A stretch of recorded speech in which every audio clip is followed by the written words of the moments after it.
টাঙ্গাইলে মুক্তিযোদ্ধার সাথে অসৌজন্যমূলক আচরণের প্রতিবাদে মুক্তিযোদ্ধাদের বিক্ষোভ।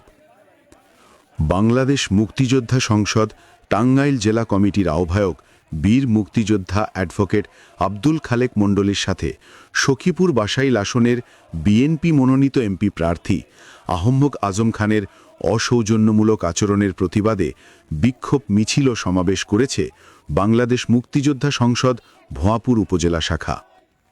শনিবার সকালে বাংলাদেশ মুক্তিযোদ্ধা সংসদ ভোঁয়াপুর উপজেলা শাখার উদ্যোগে এই বিক্ষোভ মিছিল ও সমাবেশ অনুষ্ঠিত হয়।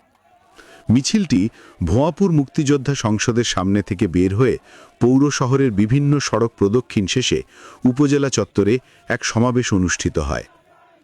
সমাবেশে বাংলাদেশ মুক্তিযোদ্ধা সংসদ ভোঁয়াপুর উপজেলা শাখার কমান্ডার মোহাম্মদ চাঁদ মিয়া সভাপতিত্বে বক্তব্য রাখেন বাংলাদেশ মুক্তিযোদ্ধা সংসদ টাঙ্গাইল জেলা শাখার সদস্য সচিব বীর মুক্তিযোদ্ধা শেখ হাবিব, টাঙ্গাইল সদরের বীর মুক্তিযোদ্ধা সংসদের আহ্বায়ক মোহাম্মদ নুরুজ্জামান, টাঙ্গাইল জেলা বার সমিতির সাবেক সভাপতি অ্যাডভোকেট আবু তালেব মিয়া, ভোঁয়াপুর বাজার বণিক সমিতির সাবেক সভাপতি মোহাম্মদ শাহজাহান কবির লিটন, উপজেলা বিএনপির সহসভাপতি হাবিবুর রহমান তরফদার ভুট্টো, পৌর জামায়াতের সাংগঠনিক সম্পাদক নুরুর রহমান তালুকদার সেলিম, মুক্তিযোদ্ধা সংসদের ডেপুটি কমান্ডার ফরমান আলী প্রমুখ। সমাবেশে বক্তারা সখীপুর বাসাইল আসনের বিএনপির এমপি প্রার্থী আহম্মদ আজম খানের অসৌজন্যমূলক আচরণের তীব্র নিন্দা ও প্রতিবাদ জানান। একজন বীর মুক্তিযোদ্ধার সাথে এমন কুরুচিপূর্ণ বক্তব্যের জন্য তাকে জাতির কাছে ক্ষমা চাইতে বলেন। সেই সাথে তাকে বিএনপির মনোনয়ন বাতিল ও দল থেকে বহিষ্কারের দাবিও জানান তারা।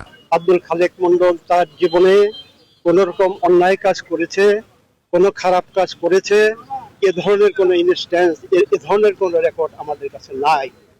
আজকে সেই মানুষটি, সেই কৃতি সন্তানটি, যে নাকি জাতির শ্রেষ্ঠ সন্তান, যে নাকি বীর মুক্তিযোদ্ধা, এই জাতি যাকে শ্রেষ্ঠ সন্তান হিসাবে আখ্যায়িত করেছে, সেই সন্তান, সেই খালেক মণ্ডলের বিরুদ্ধে আমাদের সখীপুর বাসাইলে এমপি প্রার্থী জনাব আহমদ আজম খান সাহেব যে কটূক্তি করেছেন, যে অসৌজন্যমূলক যে আচরণ করেছেন, আজকে সারা বাংলাদেশের মুক্তিযোদ্ধারা তার তীব্র প্রতিবাদ জানাচ্ছে।